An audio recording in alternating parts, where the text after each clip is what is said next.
SecOps with detection as code. So a little bit about myself. My name is Wade Wells. I go by WadingThruLogs. I've worked in SecOps for about 8 years now, coming up on 9.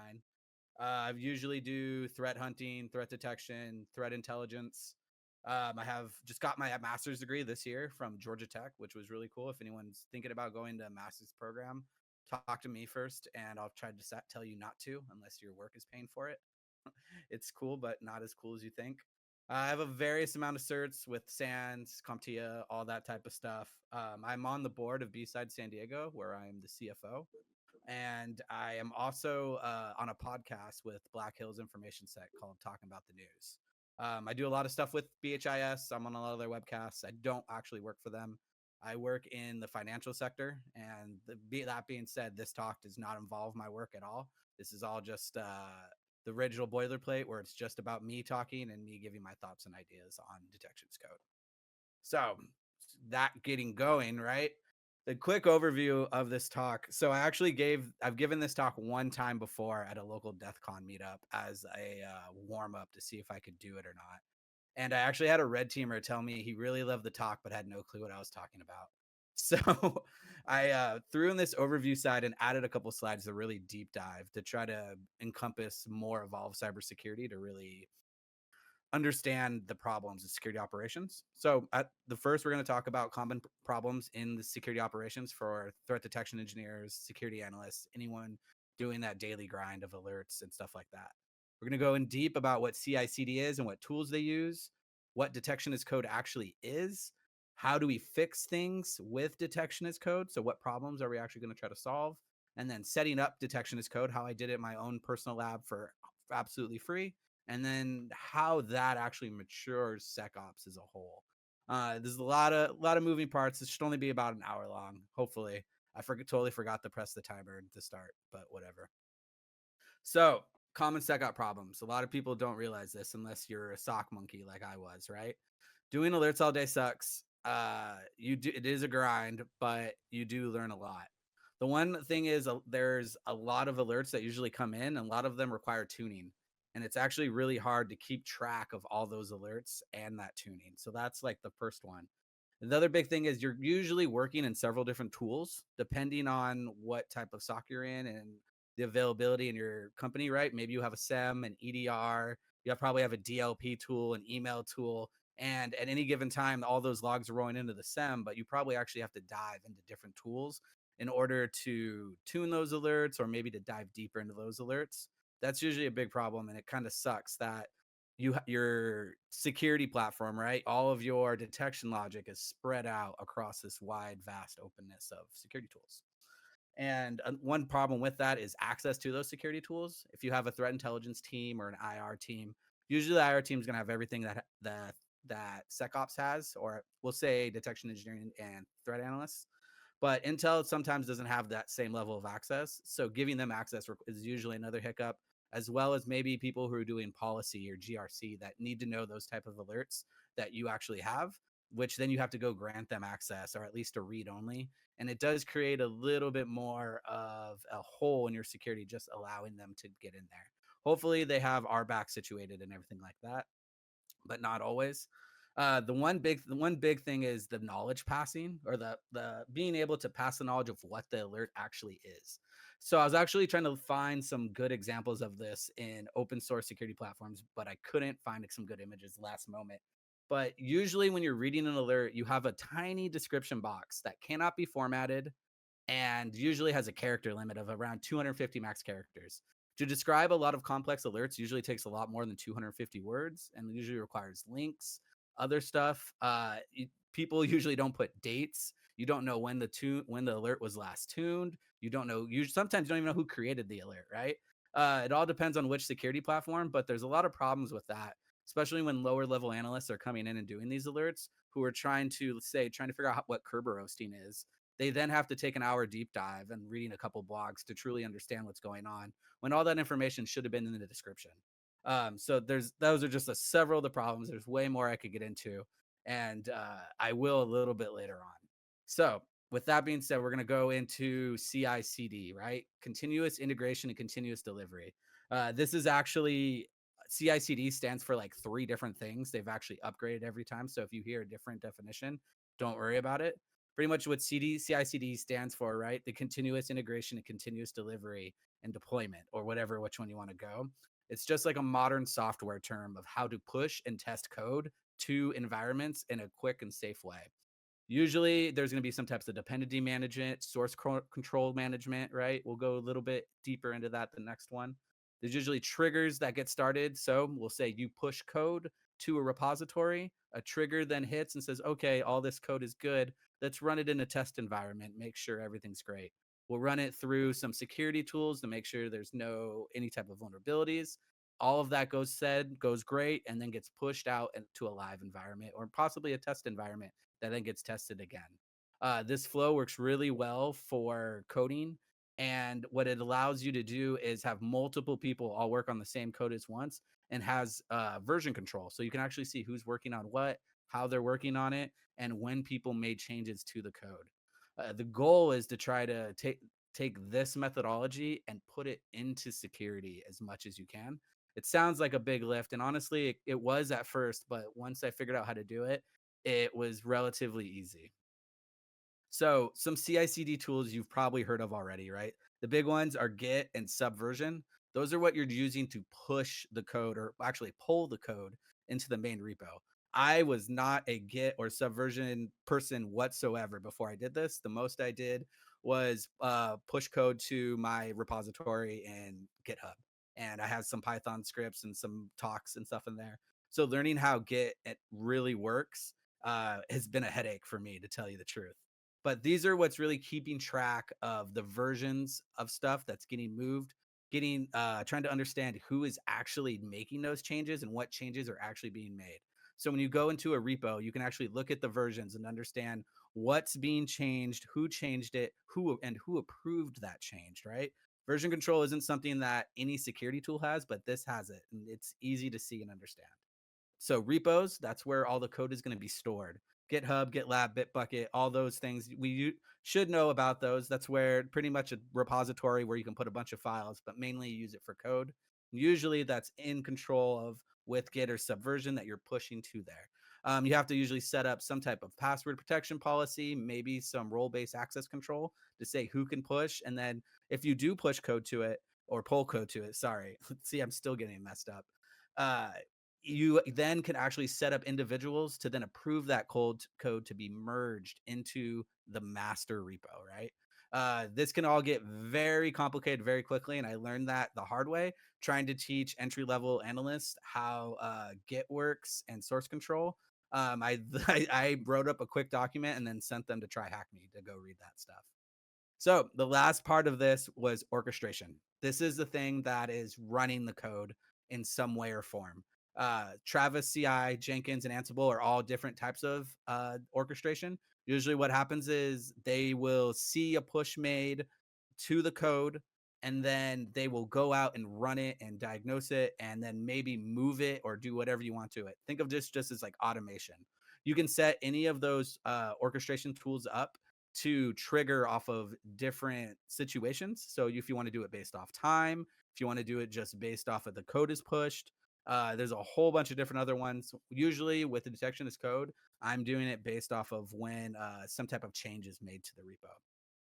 One thing to keep in mind is Jenkins is open source. I can't remember if Travis AI is, but GitLab, GitHub, and Bitbucket all have orchestration actually built into them where you don't have to use these other apps. It kind of releases a little bit of pressure to just work in one platform and have them scrunched together, but I haven't deep dived into it. I've been focusing more on Jenkins just because it's free and it was kind of easy to set up. So this is how detection as code actually works, right? You would say you as an analyst sees new type of malware, new type of TTP going out there. You really do your research on it. You build out this awesome detection that goes into your EDR, and you want to just push that to the EDR. What detection as code allows you to do, instead of logging into the EDR, putting it out, testing it out. Well, you're going to test it anyway, but changing that and then uploading it, right? You would more of upload it to a repo. So whether that be with Git or you manually do it, you're going to push that detection to the repo, to the detection repository, the CI/CD workflow is going to see that detection is made and then push it to the EDR itself instead of you doing it, right? So why do we want to do this? It's for version control and to help have all your detections in that single place. It's a little bit of automation, right? We're going to go into deep why all this really works and the positives in this next slide.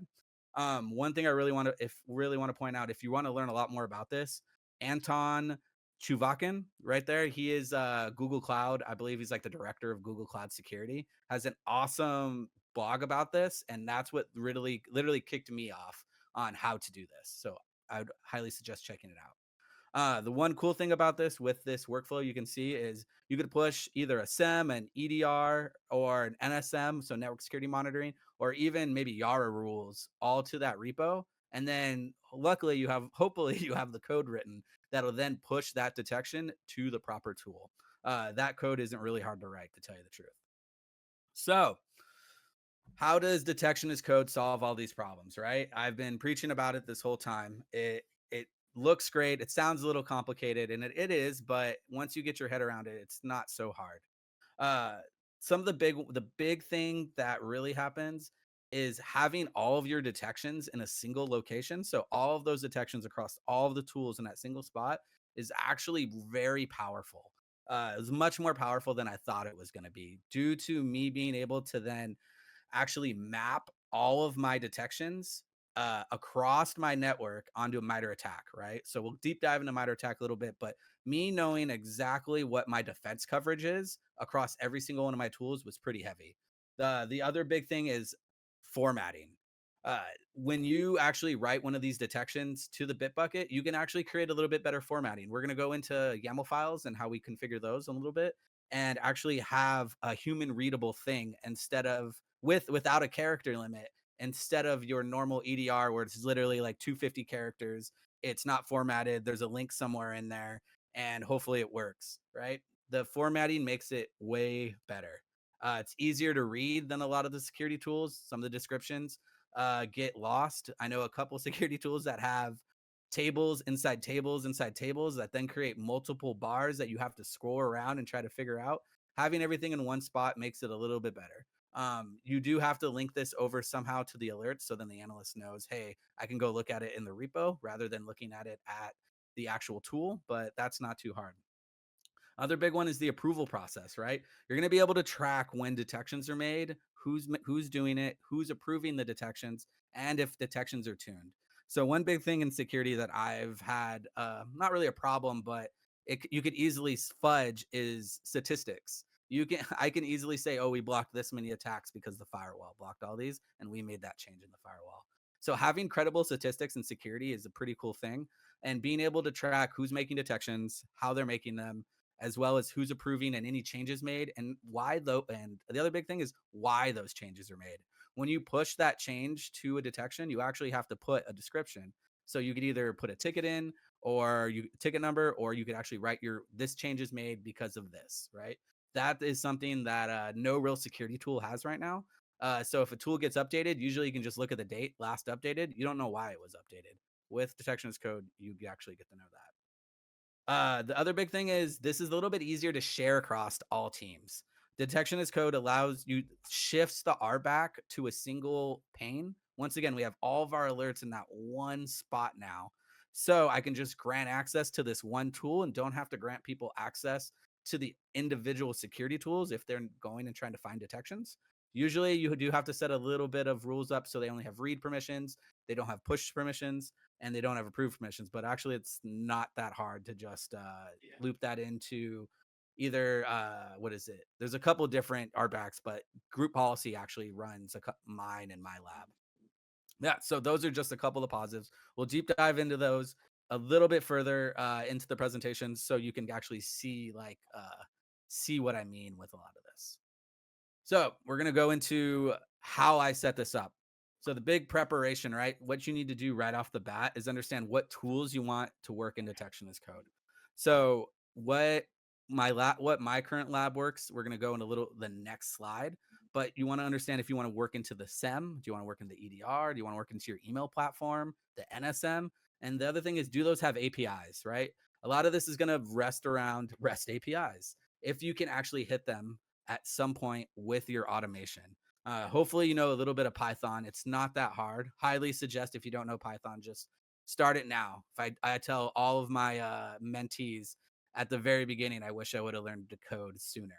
Um, so once you have all that information, what tools you really want to get into, you then have to gather all of the alerts or use cases or detections, whatever you call them, into your bit bucket. That does get a little bit hard, but since you're already working with those APIs, usually there's some ability to pull all of the detection data with an API call, and then you could format it in whatever way you want, whether that be JSON, YAML, or Markdown, or anything else you want, and then store that within your repo.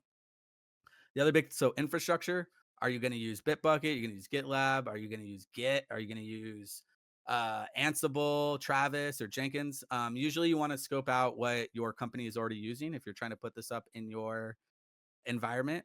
A lot of the companies already have almost all this stuff set up, so you can kind of piggyback onto their infrastructure, and it makes it a lot easier. Hopefully, there's a couple people that actually you can shoulder tap and ask questions. For me, I didn't have anyone, and I just watched a lot of videos on Jenkins, YouTube videos. Highly suggested at CloudBees, I believe it is, can give you all the information you actually need on Jenkins. The other big thing is how you're going to store those API keys. So you're going to be accessing all these security tools. Hopefully, you're provided some type of keys in order to get into that, and that's how you're doing it. And those keys are backed, so role-based access control, in a proper way where they're limited to only what you actually need them to do. Storing those keys in a particular way in whatever tool you're going to use to pass them is very important. You do not want any of these keys to fall into the hands of the red team or someone nefarious, because then they could theoretically change all your detection logic or nuke it. Hopefully, you have some type of logs looking for that, which isn't actually hard to set up.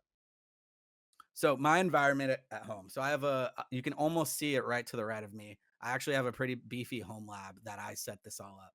So I wrote Python, the whole thing in Python. It's about 1,000 lines of code. I'm going to go, once again, I'm going to go a little bit deeper into it in the following side.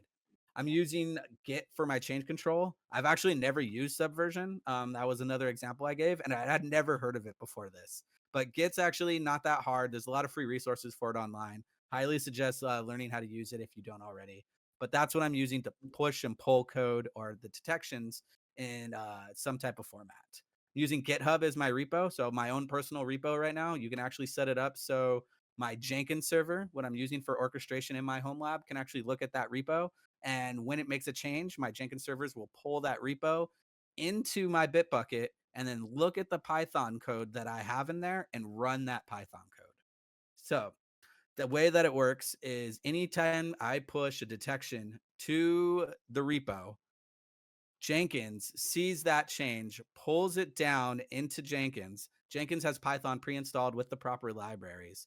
So it sees a Python code. I have it set up where it runs the Python code. Jenkins passes the keys, those API keys, to the Python code. And Python then decides, okay, I'm going to go out there and change all the things. Or maybe you didn't change anything and it's just like, okay, cool, there is no changes. I'm good. The last big thing that I really need to hammer into is the readable format of the detections. How are you going to format those, and how are you going to make them machine readable and human readable at the same time? I decided to go with Show YAML, me. which is a little bit just Signal, or I'm sorry, Sigma. There are So zombies. I'm kind of using Sigma Light. Okay. Hurry. Hurry, there's zombies. Hey Barry.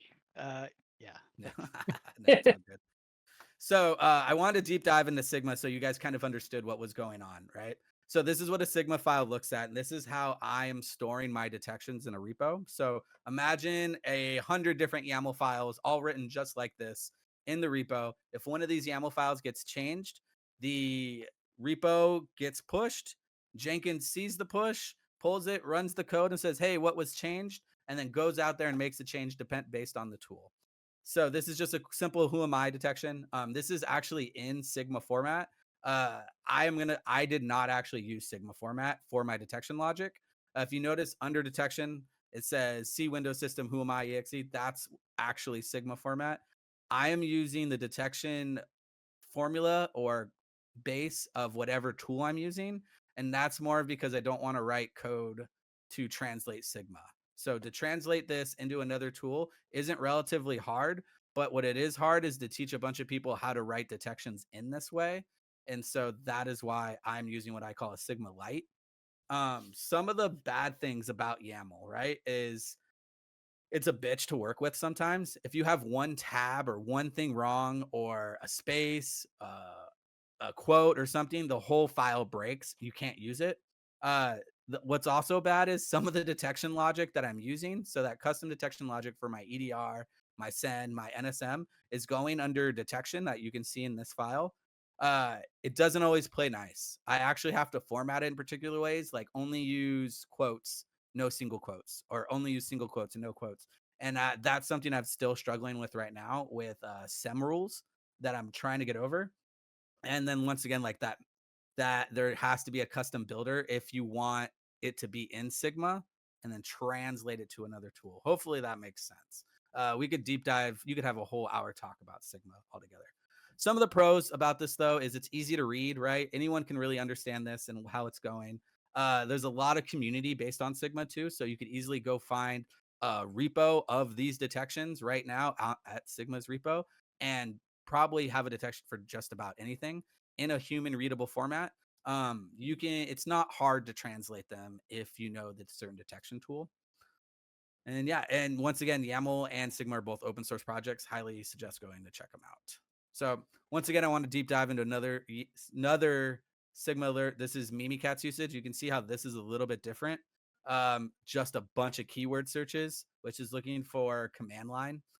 Not a great way to look for detections because you can change the command line in an open source tool, but it gets the job across. One key thing that is really cool about this and reading this is the tags. If you notice, I can have all those tags with the MITRE ATT&CK. I could then write some Python code to scrape all the tags and all of my detections and then make me a nice pretty MITRE ATT&CK map and tell me what I'm missing or what I have too much of. The other big one is the references, right? So this goes, I have a link to straight of why this detection was made, or at least some type of information. So if I were doing this Mimikatz detection, if I got this alert, I could then go to that link and completely understand. There's also this huge format in under description. In some security tools, this will of course go off the screen and you have to use a bar. You can make this overlap, but you can put as many references as you want, as many tags, as well as a bigger description without really having to worry about anything. So diving into the Python code that I used. So Python is living on Jenkins, right? The Python code is actually in the repo. I think I have a code diagram. I'm going to go to this just because I should have had this slide sooner now that I'm realizing it. So the way everything works, right, is the pull is made, the merge is made to the detection repo. There's some type of detection launch. Can you see my mouse, by the way? Yeah. Yes. There's some type of decision going on here. If usually version control is pretty big and understanding that is pretty big for higher ups. They want to make sure no one can just push an alert or make a change whenever you want. So this version control is actually semi important. The orchestration sees it and then fires that Python code. This Python code then decides, okay, which tool is this code detection made for, and then pushes that new change or existing modified change to the actual tool itself.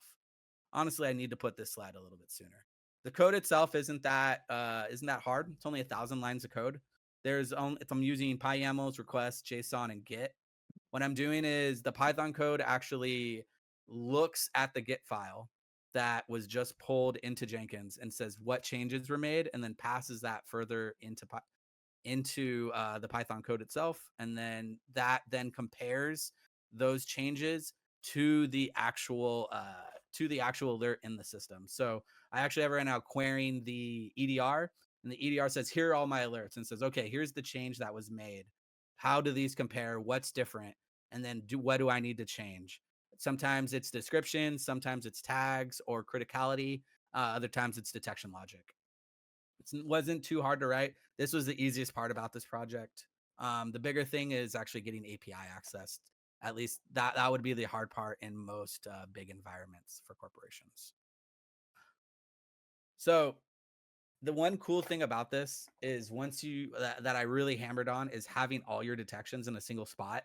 Uh, I kind of people don't realize how powerful that is until it actually happens, and I sound super nerdy talking about it. And once I got it down, I felt like a nerd for doing it. But it allows you to create mass changes across your detection platform or all your detection platforms, and allows you to easily change stuff. So the big thing, right, is tagging everything with MITRE ATT&CK and at least having some type of naming convention. So attack is, of course, a common language for our attackers and blue teamers. It will go a little bit deeper into both attack and magma in the next slides. Attack is widely used, right? Everyone uses attack TTPs to understand and to easily easily give different information to people about certain attacks. So if I tell you who am I, you can easily go look that up and know exactly what attack that is. It's also a good starting point when you're building detections. The first thing I do is actually go to attack, understand what detections are around that, and it actually gives you data sources as well as who actually uses that attack. Magma is something completely different. It's an old time use case framework created by FI ISOC, so a financial ISOC in the Netherlands. And it was to address the challenges of managing a bunch of use cases, a bunch of detections at scale. And it helps organizations understand how their use cases map to particular threats and to particular risks. So you pretty much, it's a naming convention. That's all it is. It helps you understand what that alert is by just reading a single line of code or the single naming. We'll go a little bit into that. To dive a little bit deeper into MITRE ATT&CK, I threw these in here last minute just in case no one knew what MITRE ATT&CK was. The big thing is tactics, techniques, and sub techniques. So there's a bunch of different tactics. I can't remember the exact amount. I'm not going to count them right now. But there's reconnaissance, resource, initial development, execution, persistence, and privilege escalation, defense evasion, right? These are all different categories of different attacks. Once you dive into that attack, it then creates a technique.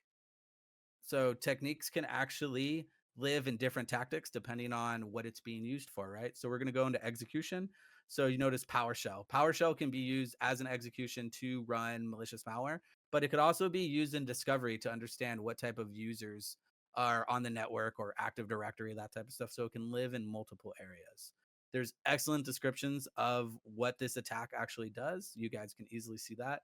And there are these attack IDs. So if I were to Google one of these attack IDs, I'd find a whole bunch of people who are either building detections around this or building attacks around that.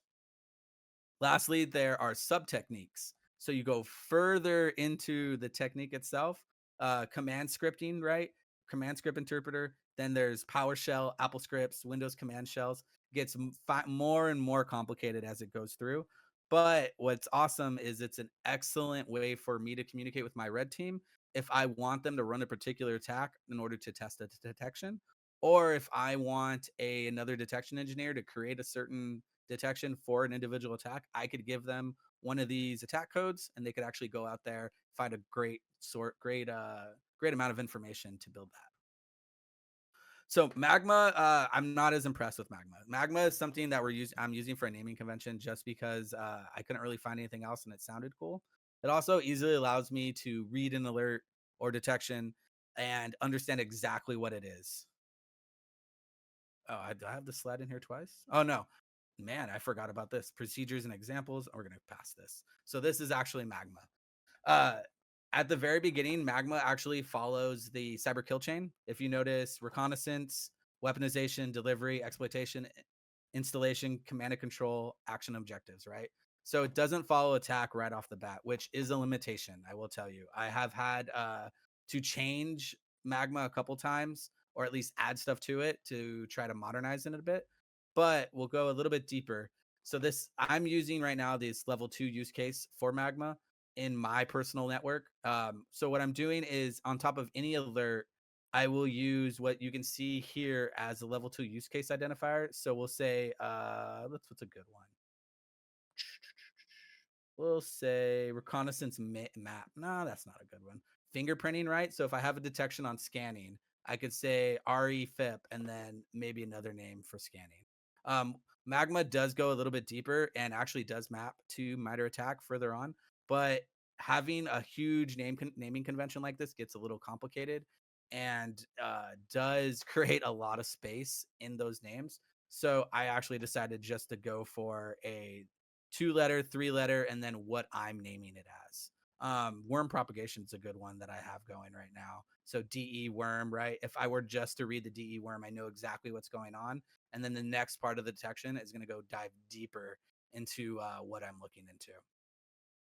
So it's a lot of stuff going on, right? I have these Sigma-like files that are being made for my machine readable Python code to push detections to all of my tools. It's a lot. I'm naming stuff in Magma. We have an example here. So AOPR, I know that's actions on objective, persistence, MSHTA launches. So it's an execution tool. Well, did I name that wrong? No. Let's see. Anyways, I'm also using attack as my references. The colors are bleeding out a little bit because the green and the blue match. I need to change that. So you can see the different references. So if people want this type of attack to dive deeper into it, they can easily go to one of these websites and try to navigate it further and to further understand it, as well as the tags down below. So that tag allows me to create those MITRE ATT&CK maps or any query the system to know exactly what type of detections. So if I want to say, hey, what are all of my defense evasion attacks? I could easily run this and then go out there and I could easily run some type of code and it'll show me all this because of those tags, query against the tags. I have a Python script right now that will query whatever field I want it to, and then bring me back data and some statistics based on it. The other cool part is if you have these in a Bitbucket or a repo or GitHub or GitLab, you can actually just search stuff in there. So if I'm looking for an alert with HTA, right, MSHTA, I can actually just put MSHTA, and then this will come up.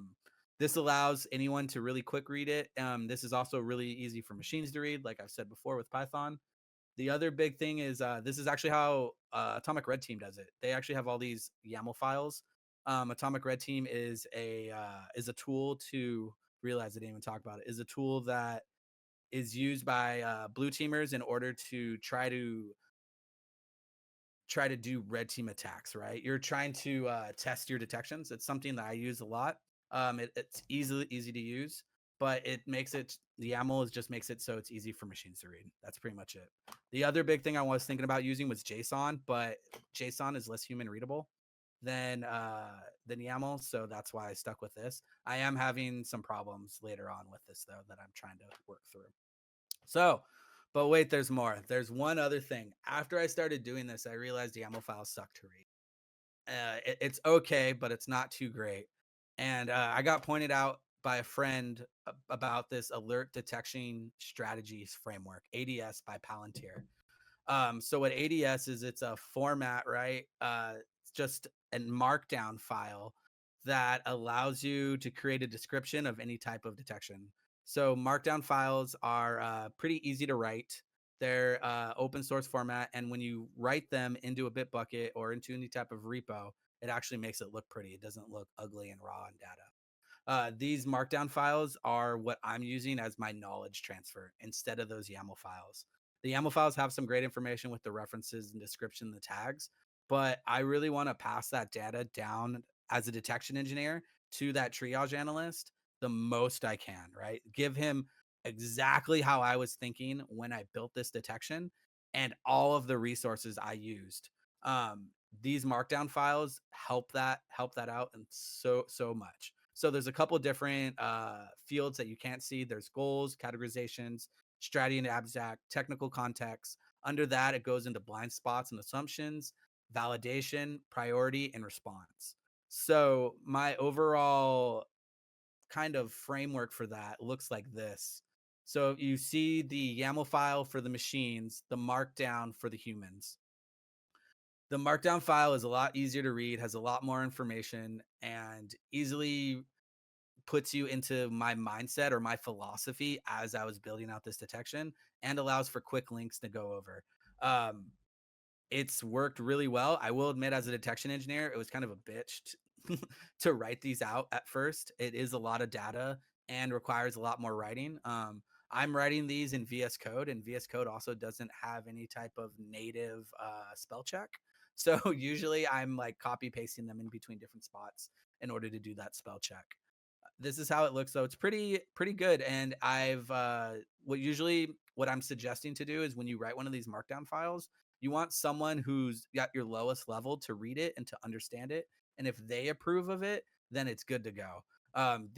Anyone should be able to come up to this alert, read this markdown file, and know exactly what's going on when this alert fires. That's the end all goal. So every detection has a human readable, and every detection has a machine readable that's also semi-human readable. The overall workflow for that, so this is how I'm envisioning it, is you come up with an idea for a detection in some way or another, right? Whether it's an external recommendation that you found in a tweet or a blog or something like that, or an internal recommendation from IR, from Intel, maybe policy and management wants you to do something, right? And you come up with that idea. You start creating that ADS file right off the bat. What I'm doing is actually working from the bottom up. The bottom is where you put a good amount of where the resources tabs is. So I throw all my links in there and then slowly come up. What would be the response to this? How would you figure this out? What are the technical contexts, right? As you're building that out, you're going to want to validate it at this time. Using Atomic Red Team is something you'd use to validate it and try to run a proper attack to make sure it's going to work and have all your research going. So once that ADS file is created, you would then create the YAML file, which is that machine readable part. You would have both of those side by side. You'd push them up to your repo. That would then trigger all the orchestration automation. And then bam, you'd have an alert already or use case in whatever tool you want, good to go. Speaking of Atomic Red Team, right? So Atomic Red Team, I talked about it a little bit. I could go deep into this tool as well. It's just a security threat emulation tool. Yeah, that's the best way to put it. That allows you to act like an attacker with simple scripts using either PowerShell or you can hand jam them. My plans right now is to actually have an attack box already set up. So once you do push that detection, that attack box probably is going to has all my security tools already installed on it. And then Atomic Red Team would run the attack on that box, and then you could validate the detection right off the bat. With that, hopefully it works out. It's a little bit harder to do. I am using a couple different boxes in order to run this. Atomic Red Team is an easy tool to easy tool to use. And what's great is Jenkins allows you to run command level commands on any type of host. And so if I have Atomic Red Team installed with their PowerShell automation, it'll actually I could actually just run it from Jenkins. It's worked a couple times. It's harder just to keep my lab up and going, to tell you the truth at this point. But yeah, that's what I'm hoping to go for. So the end game, right? Well, I've been blabbing this whole time. So detection is made. It gets pushed to your library. Automation orchestration kicks off. Jenkins, whatever, sees that, tests it with Atomic Red Team to say, hey, yeah, this detection does work. Then goes back and pushes it into your environment. It should run like that. There's a couple other tools that I'm doing with this to do testing. There's also Caldera, but that's been kind of a pain in the butt too.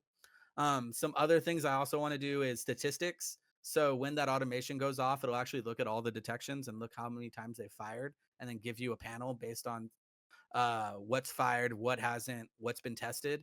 And you could also see false positives, start validating other things, or do some type of auditing on your detections. If something doesn't go off a lot, that's not necessarily a bad thing, but you should probably test to make sure that it does. So that would be something I'd want to kick off with this. There's a lot of other stuff that could go on here. Once you get this orchestration automation stuff going, it kind of snowballs very quickly, and you realize the vast amounts of stuff I can do. So I am not a very good programmer. I am not an automation guy. I was literally like my username WadingThruLogs. I just looked at logs all day. I was a SOC guy. So getting all this set up has really opened my eyes to that. And I'm trying to open source this project later on. We'll see if it how it works and if I have the time to. I just had a kid, so I have no time whatsoever. But that is it. Hopefully you guys hopefully you guys liked it. It was a little bit of me rambling, just under an hour. If you guys have any questions or anything at all, let me know. No, bravo, man. I love the whole GitOps approach. Ugh, it's fun. So I would definitely classify this as DevSecOps, right? But I am not a DevSecOps person, so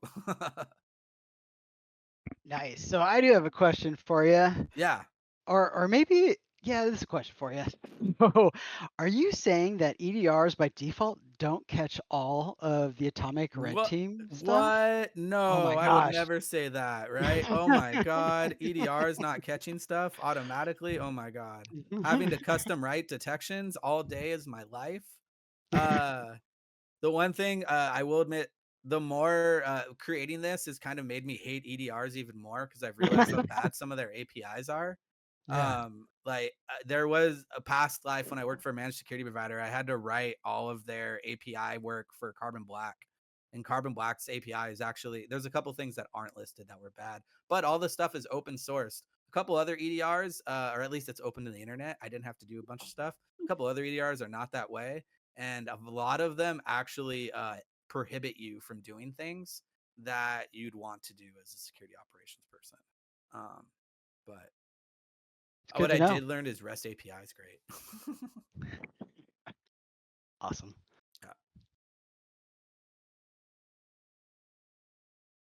Yeah. Quick question. In regards to interacting with GitHub and its webhooks, how deep did you go? Is it mostly on like the commit level, or did you guys get in there where you're actually like automating approvals through GitHub and stuff like that? I'm just curious. Yeah. So with the GitHub, so this is all me. By like this environment is all me. Like there's my company doesn't do this at all. Just this environment, right? If you get what I'm saying. With the GitHub, there is an approval process, right? You can go in there and say, okay, this is right. You could see all the merge requests or the pull requests, whatever the hell it's called. Um, I what was the original question? Like how was I using the webhooks? Yeah, like what kind of webhooks were you using from GitHub side? Was it just I was commits? No webhooks whatsoever, just commits, and then you can give you can give Jenkins an access token to GitHub, and it'll just like periodically just like keep hitting Jenkins or keep hitting GitHub, Ah, got it. looking if there's changes, and which is really nice because I'm running all this from my home network. So I don't like really have having stuff pull or having stuff pushed into my home network, right, into a local internet can be problemsome sometimes with US internet, because a lot of US internet providers will block certain ports, so I'd have to do some tunneling and stuff like that. But having Jenkins constantly look at it and then say, oh, there was a change, okay, pull it, and it worked out really well. Honestly, I thought that was going to be my biggest headache doing this in my home lab, and it wound up being the easiest thing. Okay, okay. Are you leveraging any of the GitHub actions at all? So I am not. That's the one thing I do want to do with my research is start learning about that. I use GitHub Actions for my blog right now with for GitHub Pages. So I do have some experience with it, but I want to deep dive into that and try to forget Jenkins completely and just use GitHub Actions, as well as Bitbucket has the same thing and same as GitLab, which would then kind of help tooling out a little bit more and make it easier to stand up for anybody.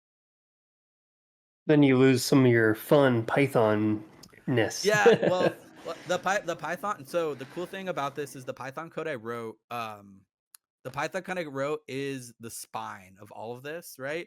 I can take that code and plug it into any CI/CD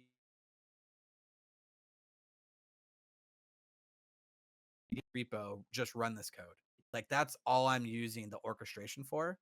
And since that code is running, it'll check what the changes are. It'll then say here are all the files that are changed, what got changed, and what tools are those in, and then it goes out and does everything. The Python code is like the key part of it, and that wasn't that hard to write. Like I'd highly like once again learn Python. It'll take you much further than anything else. I second that. Learn Yeah. Python, the one thing you won't regret. I will admit I had to relearn it like 3 times. Like I read a book, learned it, and then never used it. Read a book again, learned it, reused it, and then the third time I actually got into more of a security engineering job where I was starting to use automation a little bit more, and it finally stuck, and then allowed me to help build this out. Nice, nice. Any resources you recommend for folks here that are trying to get into Python? No Starch Press, right? I learned it through what's their book? They have a really good entry level Python book. They also have a Python for Kids book that I read. That was So legit. automate the boring things. Automate the Boring Things is one that I read that I used after. They have another one where it's let's see. Let me bring up a browser. You're gonna see my bookmarks. I'm gonna stop sharing. Is that okay? Sure. Cool. All right. I can't remember the exact Python no starch press.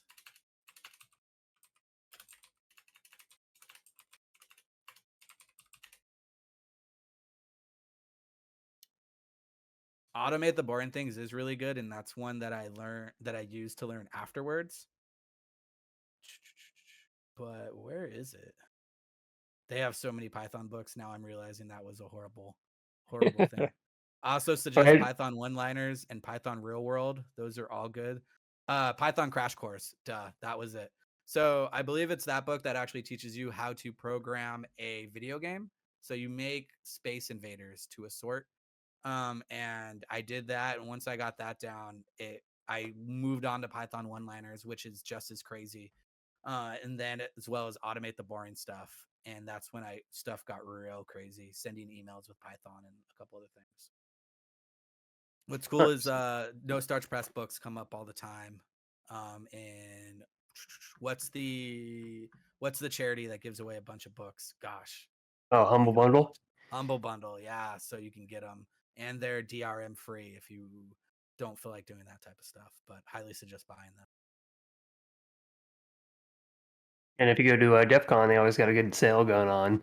Oh yeah, always. They usually almost have a sale. There'll be Black Friday or Cyber Monday here coming soon. I will be surprised if they don't throw some type of sale up. So you mentioned Jenkins and Yeah. YouTube, but like, is there any specific YouTube? Yeah. So I shouted out Cloud Bees. Yeah. And then I So searched, but it's like, what? So here, literally Cloud CloudBees. If you search Cloud Bees, it's Cloud Bees TV is the actual YouTube channel. And I don't know if they make Jenkins. I'm guessing they do.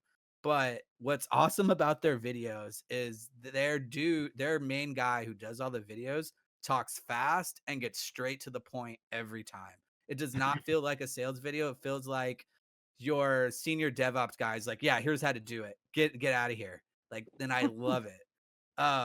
My entire Jenkins knowledge came from him.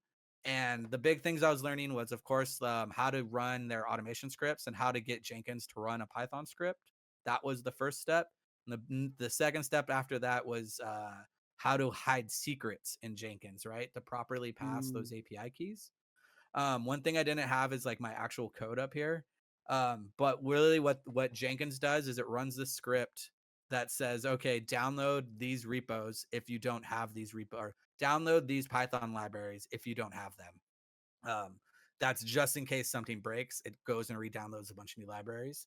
After that, it then says import all these keys, these secret passwords, in a way that it will not put them in any type of clear text whatsoever. So it actually passes your API keys in a way that no one will be able to see them. That took me a while to figure out and to get it down properly because there's like little nuances that will release your keys.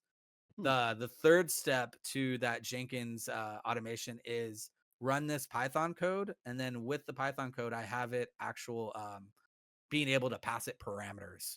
And so it passes those keys as parameters to the Python, and Python just goes for it. Awesome. Okay, Yeah. well that's good to know. Yeah. Jenkins was super easy to stand up. It took I got everything Jenkins up and running in a matter of hours. Getting all of that stuff working was more of research. That took a couple weeks. Okay. Yeah, I'm looking into doing that for like some CCDC competition stuff. Where they want to use Jenkins to run Ansible code to configure a bunch of servers all at once to do things. It's not that hard. It's pretty like once you initially understand it, the ball gets rolling and it doesn't get hard. But highly suggest CloudD's TV. He has literally everything. Nice. All right, cool. I'll take a look. Cool.